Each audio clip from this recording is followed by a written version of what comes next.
Have you ever received a phone call that made your heart stop? A call that made you question everything you believe about life and death. Today's story will take you into a strange and chilling world.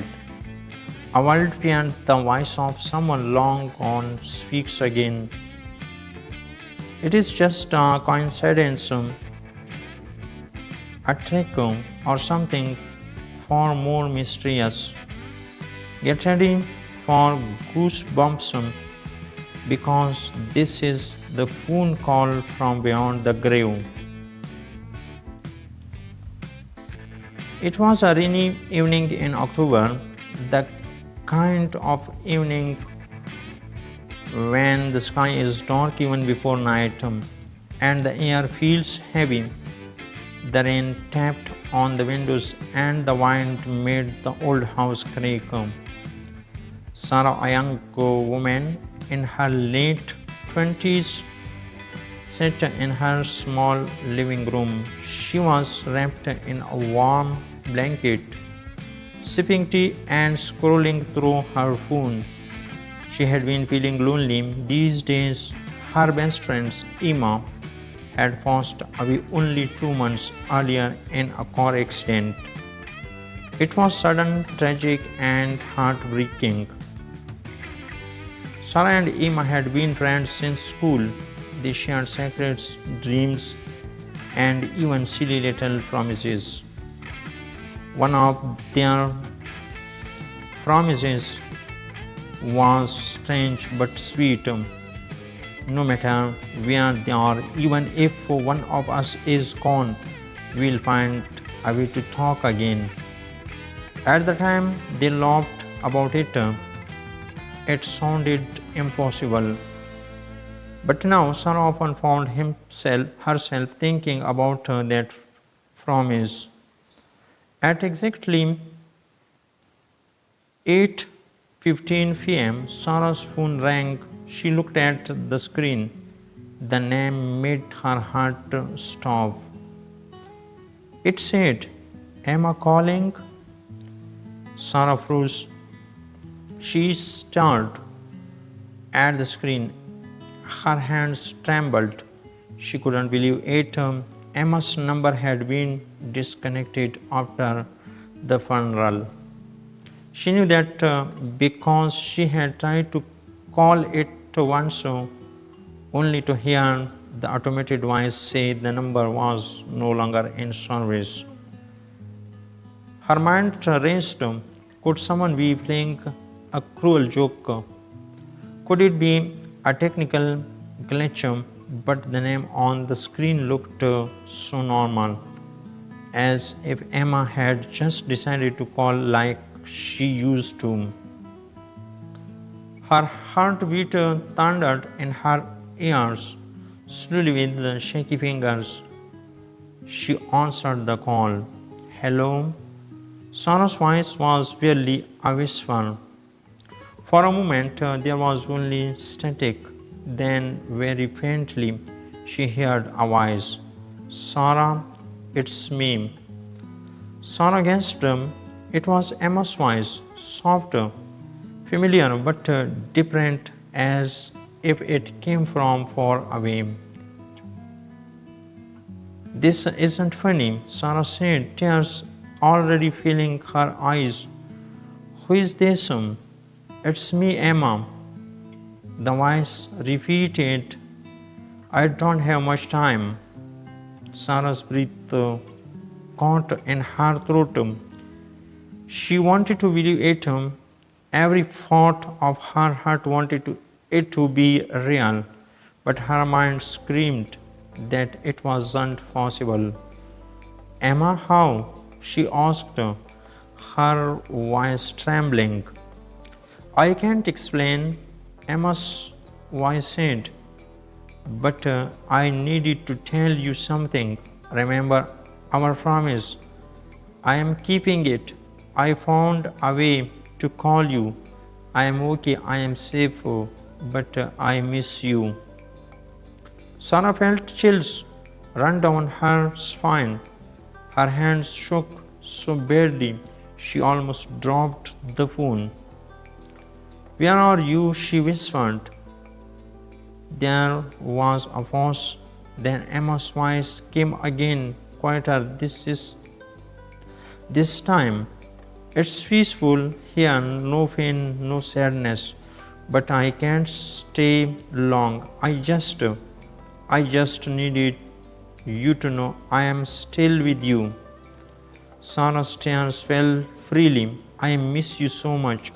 She cried. I know, Emma said softly. But you have to keep living, Sarah. You have to be happy. Promise me. I I promise, Sarah whispered, though her voice broke. Suddenly the static grew louder. Emma's voice faded. Sarah, I love you. Goodbye for now. And then the line went dead. Sarah sat there, staring at her phone, listening to the dial tone. Her tea had gone cold. Her heart felt both heavy and strangely light. She didn't know if it had really happened. She didn't know if she had just imagined the whole thing. But deep inside, she felt something she hadn't felt in weeks. Peace.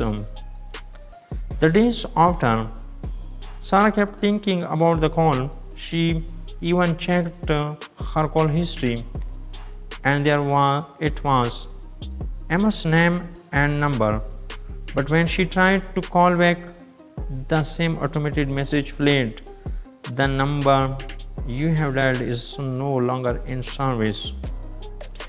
She told no one but it at first, afraid people would think she was making it up or losing her mind. But late at night, she replayed the voice in her hand. It has sounded so real. And the message to keep living and be happy. It felt like something Emma would say. One evening, she finally told her mother about it. Her mother listened quietly and then smiled gently.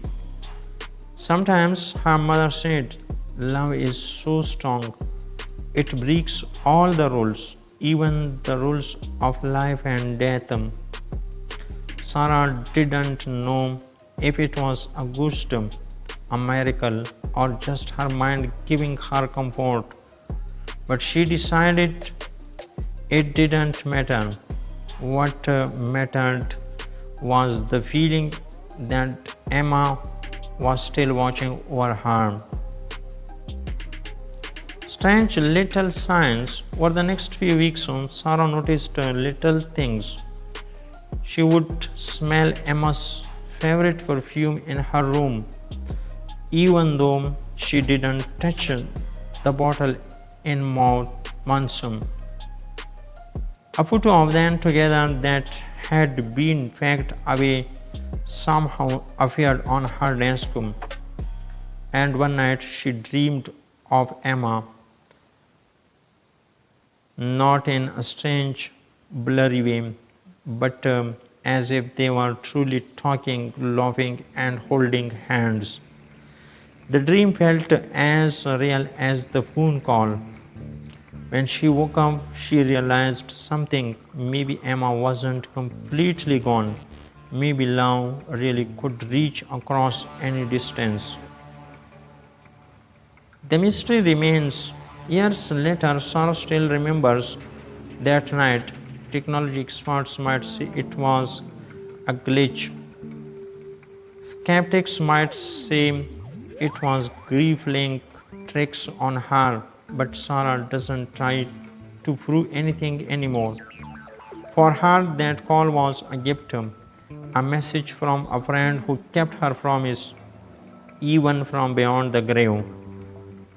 And whenever the rain taps on her window and the wind wakes the whole old house creak, Sarah sometimes smiles, half expecting her phone to light up with the words, Emma calling. Sometimes the world is stranger than we can ever understand. A phone call from someone who has passed away might sound impossible, but love often finds its own way to speak. Whether you believe Sarah's story or not, it reminds us of one powerful truth. The people we love never truly leave us. If you enjoyed this story, don't forget to like, share, and subscribe for more mysterious tales. And remember, the next time your phone rings late at night, you might want to check twice before answering because you never know who might be calling.